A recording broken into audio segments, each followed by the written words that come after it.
Here are the steps to use Core with subnets. For this example, we're going to connect the Core wallet to DeFi Kingdoms on the DFK Subnet. First, make sure that you've logged into the Core extension, and after you've done this, navigate to DeFiKingdoms.com and click Start Playing. Click Play to connect a wallet. Once you click Connect Wallet, it will open up a prompt in the Core extension that you can approve, and your wallet will be connected.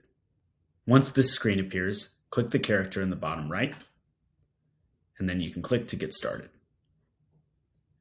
There'll be a couple different options here. To get started in Crystalvale, we can help you move your assets to the DFK chain and configure your wallet. What's really nice about the Core extension is that the DFK subnet is natively supported in the wallet already, so you don't need to add it. But in order to get tokens on that network, you will need to bridge them. This can be done here.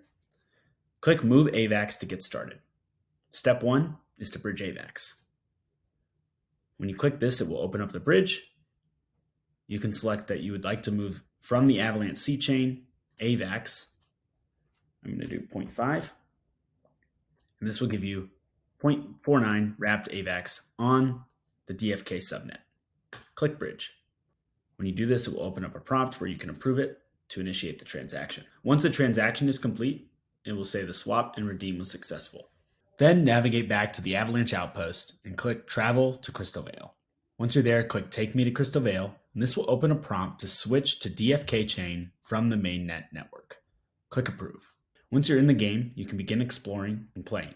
If you click Marketplace, you can visit the trader, and here you can trade tokens directly on the DFK chain within the game.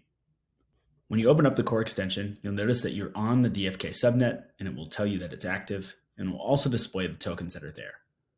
There's also lots of other fun features in the game, and I would recommend that you check it out to begin playing. For any additional questions, please reach out to support.avax.network, and an AvaLabs team member would be happy to assist you.